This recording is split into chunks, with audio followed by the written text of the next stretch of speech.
Bismillahirrahmanirrahim. Assalamualaikum warahmatullahi wabarakatuh. Alhamdulillahilladzi anzala sakinata fi qulubil mu'minin. Asyhadu an la ilaha illallah wahdahu la syarika lahu wa asyhadu anna Muhammadan abduhu wa rasuluh. Allahumma shalli ala Muhammad wa ala ali Muhammad.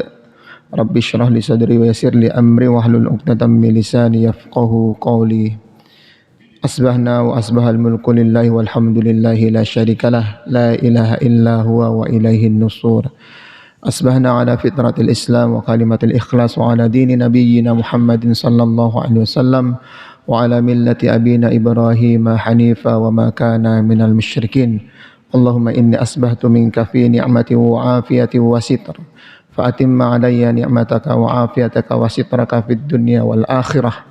Allahumma ma asbaha bi min ni'matin aw bi ahadin min khalqika faminka wahdaka la syarika lak falakal hamdu wa lakas syukur. Bapak Ibu jamaah subuh Masjid Nurul Faizin yang dirahmati Allah Subhanahu wa taala.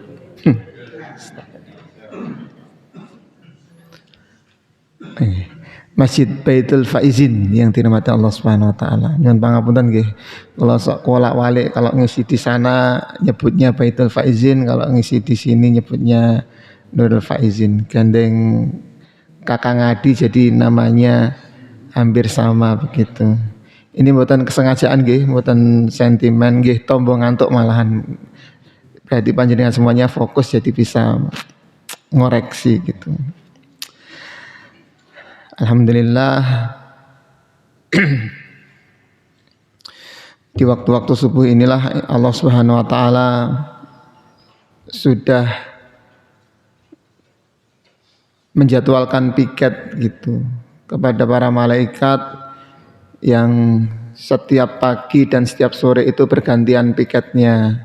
Jadi ketika subuh seperti ini, petugas piket yang shift sore sampai dengan pagi ini ganti shift gitu dan melaporkan apa yang telah mereka catat, mereka persaksikan kepada Allah Subhanahu wa taala. Nah, pagi ini sudah ganti shift malaikatnya, shift pagi sampai dengan shift sore. Insyaallah begitu.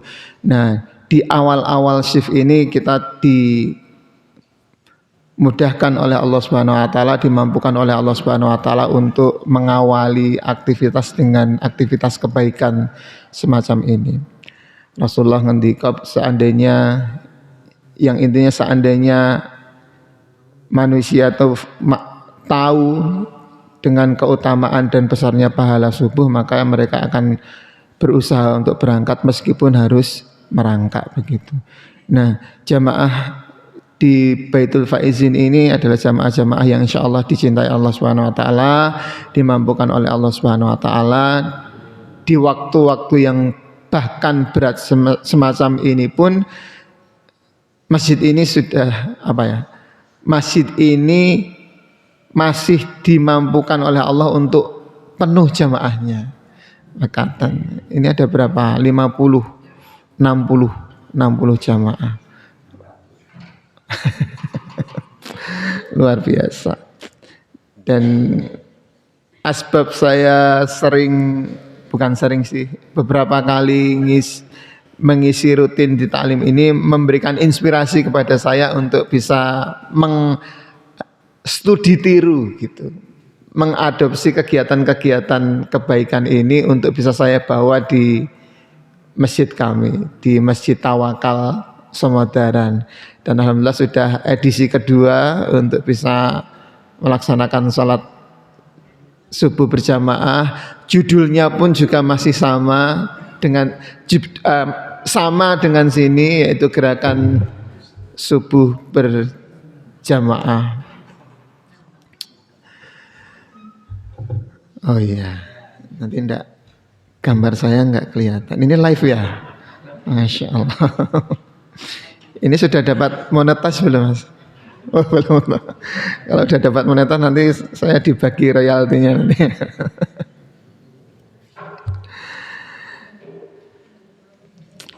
Bapak Ibu sekalian, rahimakumullah, rahimani wa rahimakumullah.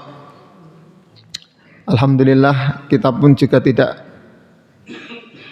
henti-hentinya bersyukur kepada Allah Subhanahu wa taala karena kita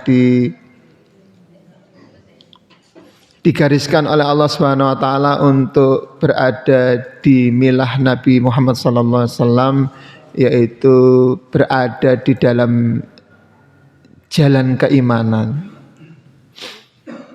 Ditakdirkan oleh Allah Subhanahu wa taala untuk menjadi seorang muslim.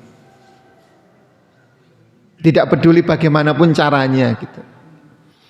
Apakah cara karena kita dilahirkan dari rahim nenek moyang kita sebagai seorang muslim, atau kita ditakdirkan oleh Allah Subhanahu wa taala menjadi seorang muslim karena mendapat hidayah dari Allah Subhanahu wa taala. Dalam bab ini, dalam permasalahan ini, di dalam pembahasan ini, bagaimana caranya kita menjadi seorang muslim itu bukan menjadi sesuatu yang penting katanya. Yang penting muslim.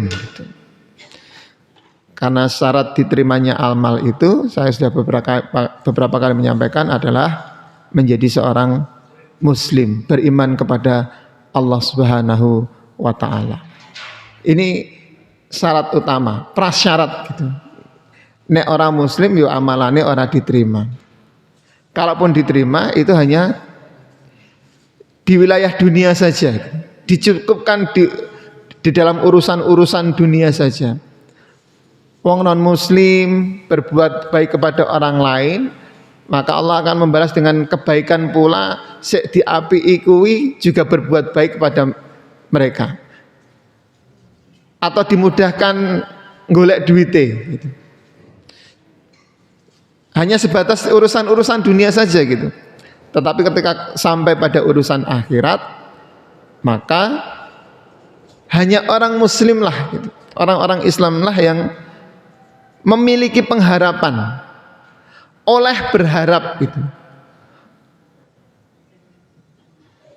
angsal bercita-cita untuk dimasukkan ke dalam syurganya Allah Subhanahu wa taala. Bagaimana dengan orang yang pangapunten non muslim, saudara kita yang muslim, kasarane rasa ngimpi gitu. Bermimpi aja tidak boleh untuk dimasukkan ke dalam syurganya Allah Subhanahu wa taala. Maka sekali lagi kita harus bersyukur dan berbangga menjadi seorang muslim.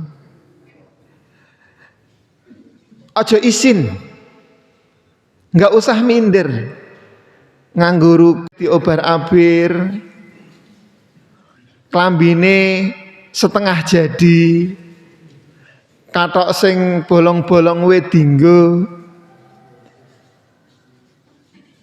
kemudian seliringan di tempat umum seperti itu. Kadangkala orang yang tidak memahami kebanggaan diri kita sebagai seorang muslim, sebagai seorang yang beriman, kadangkala malah minder gitu, merasa rendah diri di hadapan orang-orang semacam itu. Nggak boleh, sama sekali nggak boleh, karena mereka yang pangapunten, kondisi mereka yang semacam itu, pilihan hidup mereka yang semacam itu, dengan mengabaikan aturan-aturan berpakaian, itu tidak lebih mulia dibandingkan kita yang menjaga harkat martabat kita, menjaga harga diri kita yang sesuai dengan yang disyariatkan oleh Allah Subhanahu wa taala. Bahkan di dalam kitab Bulughul Maram, di dalam bab Kitabul Adab itu, di dalam sebuah hadis mengatakan, nek awakmu seorang muslim melaku berpapasan dengan orang non muslim, kalau di dalam kalimat itu berpapasan dengan orang kafir, maka pinggirkanlah jalan mereka gitu. Jadi kondesok minggir ketika berpapasan, berjalan di sebuah jalan, seorang muslim berpapasan dengan orang non muslim, maka melakukan orang muslim itu kon minggir ke gitu. Karena apa? Ini bukti bahwa kita sebagai seorang muslim itu adalah manusia-manusia yang berhak di hadapan Allah Subhanahu wa taala untuk menjadi pengelola bumi ini, begitu. Dan kebaikan-kebaikan seorang muslim itu dalam keadaan apapun itu baik gitu. Dalam keadaan senang ya baik, dalam keadaan ora senang itu bagi seorang muslim itu ya bisa disikapi dengan kebaikan pula gitu. Nek senang ya bersyukur. Nek oleh nek dimudahkan oleh Allah Subhanahu wa taala untuk mendapatkan rizki, ya ora dipek dhewe gitu. Berbagi gitu. Saya yakin adanya kegiatan gerakan subuh berjamaah ini bisa berjalan konsisten per pekan itu karena ada orang baik. Karena ada dermawan gitu. Entah itu dalam bentuk infak, entah itu wes aku nyukupke teh sak jumbo, aku nyukupke roti nih. Kalau Jumatan itu aku nyukupke kelengkeng, jeruk, gedang, apa mana biasa ini? Apel. Itu karena orang-orang baik gitu. Nek mengandalke infak Jumat, ambok nganti jembret. Bener. Karena apa? Karena ini ada orang baik gitu.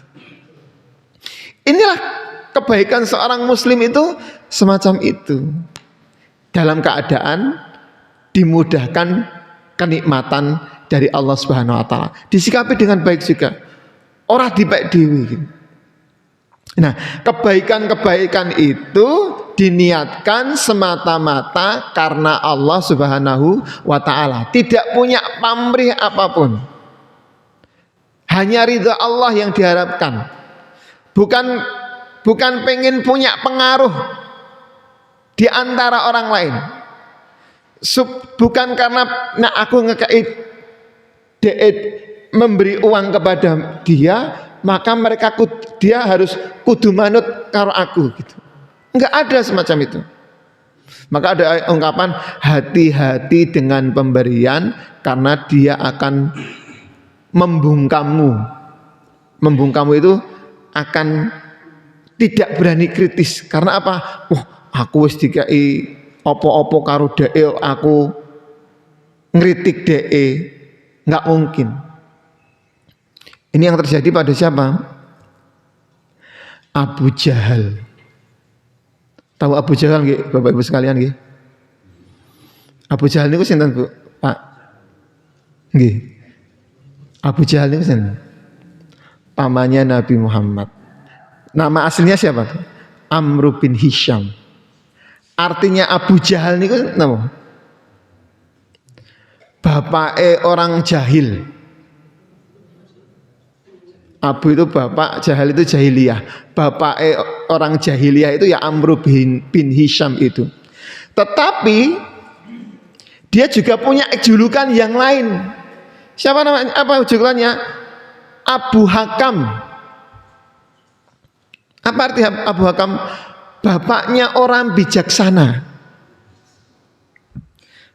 Duwe gelar Abu Jahal, tur yo duwe gelar Abu Hakam, bapake wong jahiliyah, musuh utama Rasulullah sallallahu alaihi wasallam dalam berdakwah, tetapi bagi orang-orang Quraisy dia itu juga mendapatkan julukan Abu Hakam, bapak bijaksana. Bagaimana tidak bijaksana? Abu Jahal itu orangnya bloboh, nyah-nyoh. Dalam keadaan dalam sebuah kisah itu dalam keadaan Mekah itu sedang dalam keadaan krisis moneter, krisis keuangan. Abu Jahal itu rela mengeluarkan uang dari harta dia itu piro-piro wae. Pokoknya nyah-nyoh gitu. Sek ndek utang dilunasi utange. Kurang pripun? Utang 100 juta gek misalkan nggih, utang 100 juta gek penghasilannya ming 2 yuta, anake loro sekolah nang swasta kabeh kudu ngangsur utang 100 juta. Megap-megap mboten Bu? Megap-megap. Kok ana sing gelem nyaur wutuh 100 juta. Itulah yang terjadi pada Abu Jahal. Sampai-sampai suatu ketika dia itu membuat sebuah perhelatan gitu, bikin hajat gitu. Ada orang 2 atau 3 orang musafir itu kentean bekal, ngeleh, lapar di dekat perhelatannya Abu Jahal itu. Apa yang dilakukan oleh Abu Jahal? Wes to mlebu rasa pekewuh, dahar apa yang ada, minum apa yang ada. Tetapi kebaikan yang dilakukan oleh Abu Jahal itu punya motif. Punya motif apa? Sopo sing tak wehi, sopo sing tak sumbang, sopo sing tak bantu, ya kudu manut aku, kudu melu aku, kudu dadi boloku. Bolo apa? Bolo untuk memusuhi Rasulullah Sallallahu Alaihi Wasallam, untuk memusuhi dakwah Nabi Muhammad Sallallahu Alaihi Wasallam. Itulah motif Abu Hakam, itulah motif Amr bin Hisham, itulah motif Abu Jahal atas kebaikan yang mereka lakukan. Agar apa? Orang-orang yang telah disumbang, orang-orang yang sudah diberi itu untuk menjadi jahat seperti halnya jahatnya Abu Jahal. Kalau di masa sekarang ada enggak Bapak Ibu sekalian semacam itu? Ono wong sugih. Saya kalau cerita-cerita semacam itu, cerita-cerita fakta, cerita-cerita nyata itu kadang-kala beberapa kali itu saya dapat kontroversi gitu. Jadi setelah saya ngisi itu mesti terus beberapa kali saya di WA gitu, diprotes gitu.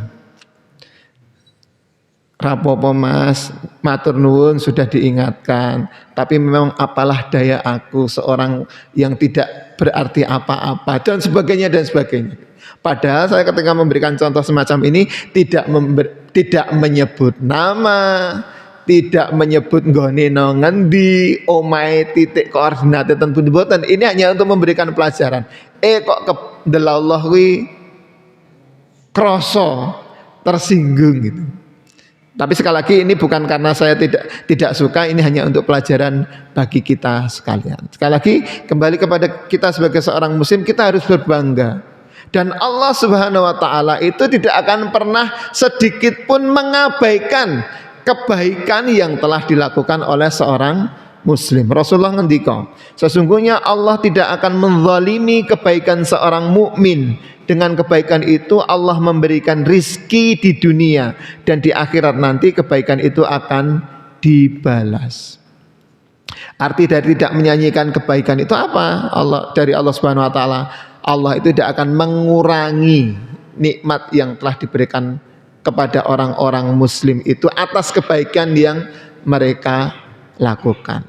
Bapak Ibu sekalian yang dirahmati Allah Subhanahu wa taala, maka mari kita menyadarkan diri kita kembali, kita noto sikap kita noto posisi kita fahamkan kembali, kita refresh kembali. Muslime awake dhewe itu sehebat apa sih? Sebermakna apa sih gitu. Sehingga ketika tadi saya menyampaikan sedikit tentang posisi sebagai seorang muslim, maka kita harus bangga dan ora oleh minder.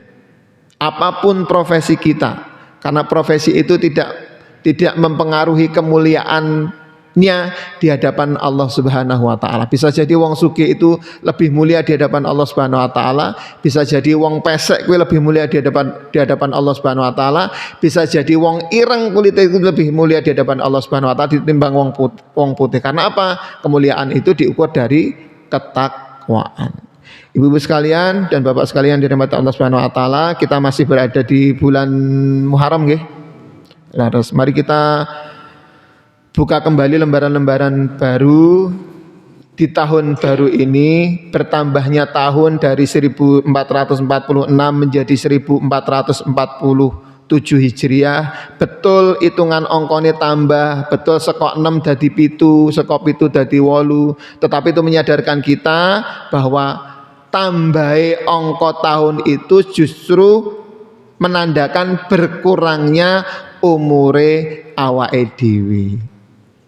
Sakniki pun tanggal, kalau Hijriah itu tanggal 24 Muharram. Berarti 24 hari itu pula umur kita sudah berkurang. Kalau gampangane nek umure awake dhewe gari 100 dina, maka dikurangi 24 ming gari 76 dina malih. Gitu nggih. Oleh karena itu mari kita semakin menyadarkan diri kita, semakin sempitnya jatah kita hidup di dunia ini, maka semakin bersemangatlah pula kita harus menyadarkan kita lagi-lagi atas penghambaan kita, posisi hamba kita di hadapan Allah Subhanahu wa ta'ala. Kalau kita melihat sejarah Muharram, insya Allah semuanya jamaah tahu kapan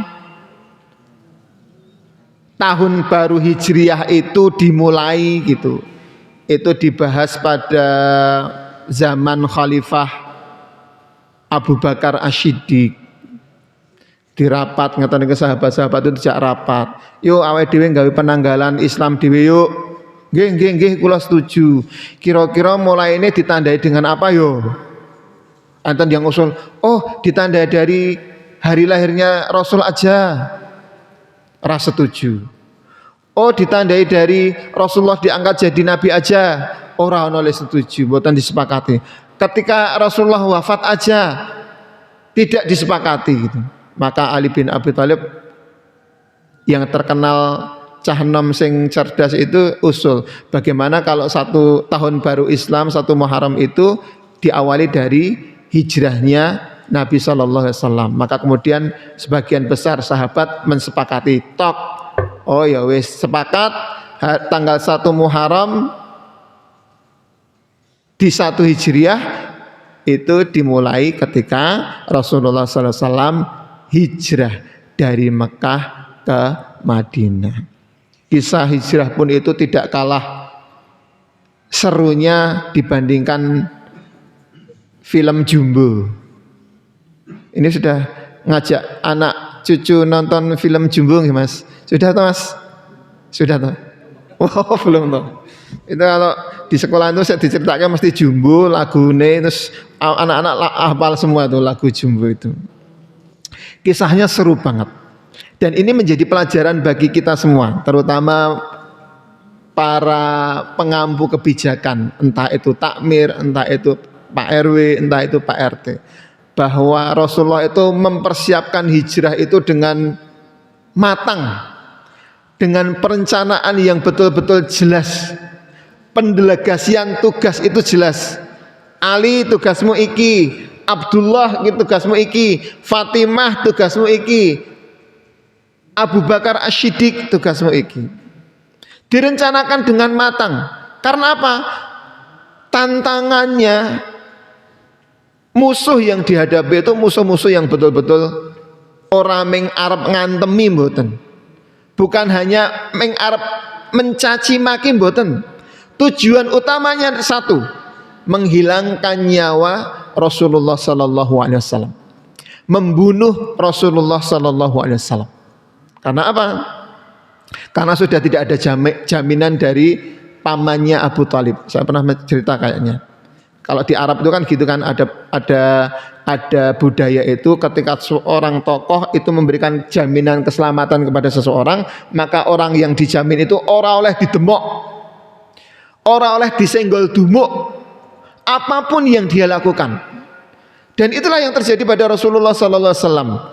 Abu Thalib pamannya seorang tokoh Quraisy itu memberikan garansi kepada Rasulullah, sehingga orang-orang kafir Quraisy itu tidak berani melukai tidak berani menciderai, tidak berani nyenggol dumuk Rasulullah sallallahu alaihi wasallam karena mendapat garansi dari Abu Thalib. Bagaimana dengan sahabat yang lain? Karena sahabat yang lain itu tidak mendapatkan garansi, maka orang-orang kafir Quraisy itu sing diincar, sing disasar adalah para sahabat yang mengikuti ketauhidan Rasulullah sallallahu alaihi wasallam. Tapi Nabi Muhammad itu tidak. Maka ketika setelah Rasulullah wafat dan jaminan itu sudah hilang, maka apapun boleh dilakukan terhadap Rasulullah sallallahu alaihi wasallam. Dan itu di masa-masa menjelang hijrah itu keadaan Mekah itu betul-betul sangat tidak kondusif, sangat-sangat tidak bersahabat bagi seorang muslim, bagi sahabat waktu itu. Maka turunlah perintah Allah kepada Rasulullah SAW untuk berhijrah dari Makkah ke Madinah. Para sahabat kon menyang dhisik, meneng-menengan, diam-diam. Karena nek ngerti hijrah mesti akan dihalang, tidak di stop, bahkan akan dibunuh oleh orang-orang kafir Quraisy. Dibagilah tugas. Ali, kowe ngenteni mengelabui orang Quraisy, ngenteni turuku, berperan sebagai Muhammad nang dipan kemulan kerukupan gitu. Rumahnya itu betul-betul sudah dikelilingi oleh orang-orang jagoan-jagoan Quraisy. Rasulullah itu rumahnya sudah dikelilingi oleh jagoan-jagoan sehingga kecil kemungkinan untuk bisa lolos gitu. Kecil kemungkinan karena dikupengi. Setiap jarak berapa meter itu sudah pokoknya dikepung. Kalau hitung-hitungan manusia, orang mungkin Rasulullah SAW itu bisa lolos keluar dari rumahnya dalam keadaan selamat. Maka ditugaskanlah Ali bin Abi Thalib untuk pura-pura tidur mengganti posisi tidur Rasulullah. Kira-kira beresiko mboten Ali bin Abi Thalib? Resiko gede. Nek didobrak omahe mencari Rasulullah enggak ada, seono ya wis kuwi mau dinggo sasaran. Tapi karena cintanya Abu Thalib, cintanya para sahabat kepada Rasulullah, apapun dikorbankan, bahkan nyawa sekalipun. Maka Rasulullah SAW kemudian keluarlah dari rumah beliau sambil menggenggam satu genggam debu itu, kemudian sambil berdoa. Ini membaca satu ayat yang insya Allah panjenengan semuanya hafal ayat ini. Jadi ketika dikepung rumahnya itu Rasulullah masih berada di dalam rumah, karena di sini dulu nggak ada granit kan, kerawuk tanah, kemudian membaca surat ini. وَجَعَلْنَا مِنْ بَيْنِ أَيْدِيهِمْ سَدًّا وَمِنْ خَلْفِهِمْ سَدًّا فَأَغْشَيْنَاهُمْ فَهُمْ لَا يُبْصِرُونَ. Surat apa, Bu? Surat Yasin. Ini aktivis Yasinan nggih. Artinya apa? Kami memasang penghalang di hadapan mereka dan di belakang mereka sehingga kami menutupi pandangan mereka. Mereka pun tidak dapat melihat.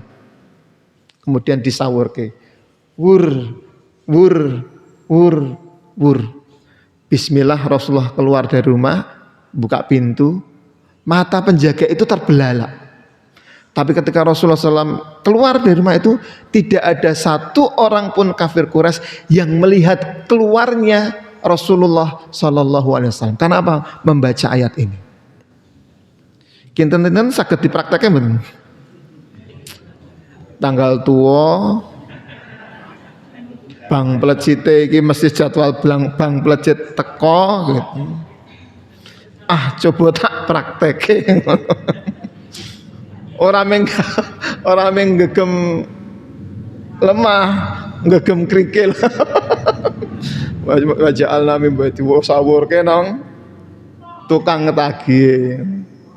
Kira-kira tukang tagih terus weruh napa mendungi? Mendungi. Tapi kalau saya pernah dengar beberapa obrolannya orang-orang pasar itu, Katanya kayak gitu.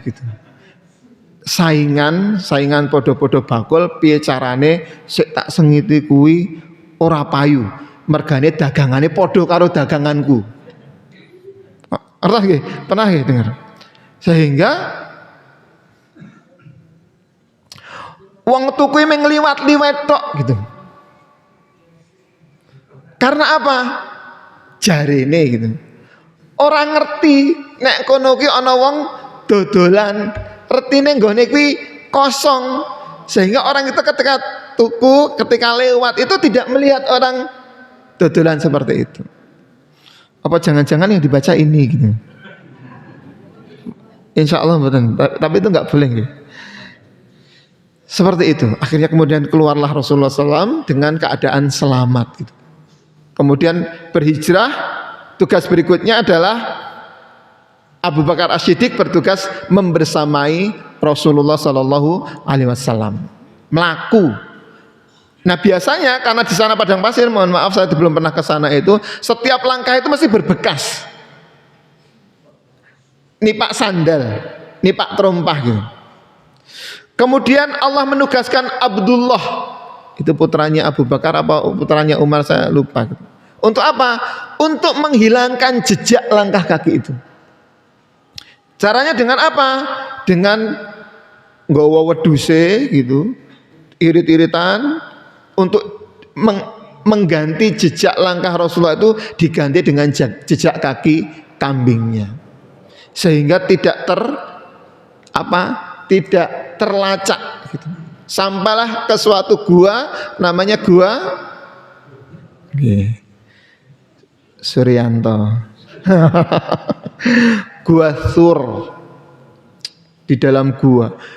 Katanya nek sirah kuwi mlebu di pintu gua itu saatane gua niki ora jero-jero banget juga gitu.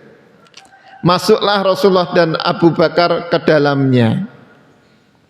Dengan keadaan was-was iki engko nek awake dhewe kekonangan wis rampung uripe dhewe. Tapi Allah bersama mereka.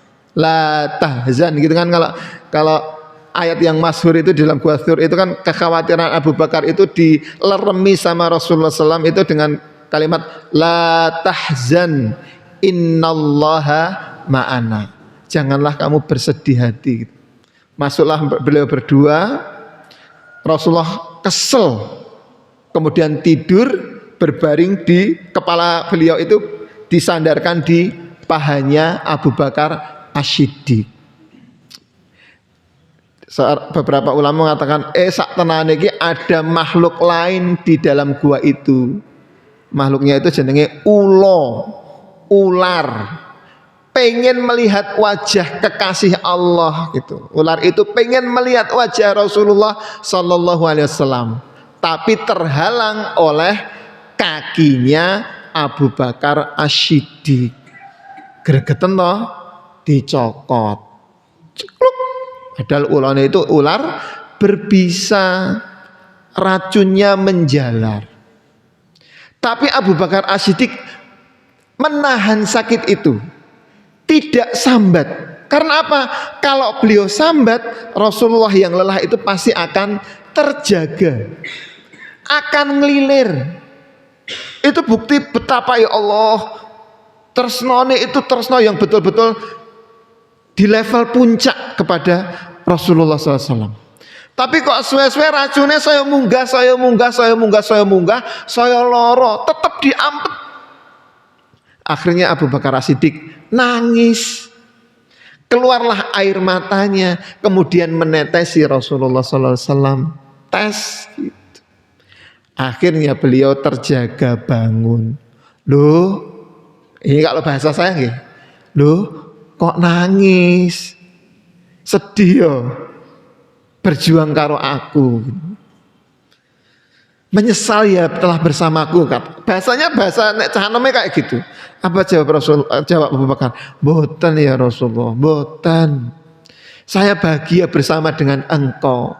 Ningo kula dicokot Allah. Ya Allah, kok ya ora omong ket mau. Saya khawatir panjenengan menghendak ngelilir. Maka kemudian Rasulullah berdoa kepada Allah, kemudian dengan sedikit lidahnya itu kemudian diusapkan di kaki yang dicokot itu. Maka kemudian seketika sakitnya Abu Bakar itu sembuh. Ini kisah-kisah dramatis ya, yang memberikan pelajaran kepada kita betapa sahabat pada masa itu semasa dengan Rasulullah itu tresnanya luar biasa, cintanya luar biasa, bahkan nyawa pun menjadi taruhannya, nyawa pun mereka serahkan demi cintanya kepada Rasulullah Sallallahu Alaihi Wasallam. Ini menjadi pelajaran bagi kita. Walaupun tidak semasa dengan beliau, walaupun jarak hidup kita itu hampir 1500 tahun dengan masa Rasulullah SAW, itu pun juga perlu meneladani cinta-cinta sahabat kepada Rasulullah Sallallahu Alaihi Wasallam. Sehingga Rasulullah itu karena dicintai oleh umatnya, padahal mereka belum pernah melihat wajah beliau, itu suatu ketika bercerita kepada sahabatnya, aku rindu kepada umatku. Maka sahabat berkata, loh Rasulullah, kula niki nggih umat panjenengan. Ora, bukan itu gitu. Aku rindu kepada umatku yang belum pernah melihat wajahku, yang hidupnya tidak semasa denganku, tetapi dia cinta kepadaku. Siapa itu? Insya Allah mudah-mudahan kulolan panjenengan. Tresna mboten kalih Rasulullah ibu-ibu saestu. Tresna kalih Rasulullah mboten bapak-bapak. Tresna nggih Pak. Saestu nggih Pak. Kula buktike nggih Pak nggih. Nek kresna niku apa yang beliau lakukan dicontoh mboten Bapak? Contoh. Rasulullah niku istrine pinten Bapak? Kok terus le digoleki contone kok kaya ngono. Kok ya le dicontohke salat tahajud ora tau prei, 5 waktunya selalu berjamaah. Gitu dicontoh ngoten niku mboten le dicontoh kok bojone ora ming siji ngoten. Maka insyaallah mari kita luruskan kembali niat kita, mari kita senantiasa bersolawat kepada Nabi Sallallahu Alaihi Wasallam. Mudah-mudahan asbab solawat ini kita mendapatkan syafaat dari Allah lumantar doa dari Rasulullah Sallallahu Alaihi Wasallam. Mudah-mudahan dengan syafaat itu, dari compang-campingnya amalan kita, dari sedikitnya pahala kita, dari kurang berkualitasnya sholat kita, tapi karena kita cinta dan rindu kepada Rasulullah Sallallahu Alaihi Wasallam, mudah-mudahan iso diobati, bisa ditambal dengan sholawat itu, sehingga di akhirat kelak mudah-mudahan kita disebut nama kita oleh Rasulullah Sallallahu Alaihi Wasallam, kemudian dipanjatkan doa dari beliau kepada Allah. Mudah-mudahan Pak Agus tahu? Pak Agus, Pak Takmir, itu disebut Suryanto, ibu-ibu gitu.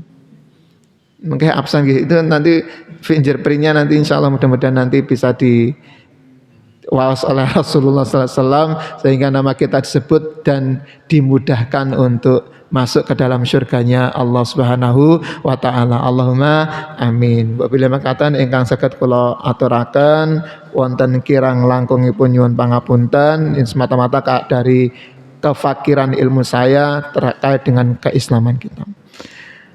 Mari kita tutup bersama dengan doa kafaratul majlis. Subhanakallahumma wa bihamdika asyhadu an la ilaha illa anta astaghfiruka wa atubu ilaik. Wallahu alam bisawab. Assalamualaikum warahmatullahi wabarakatuh.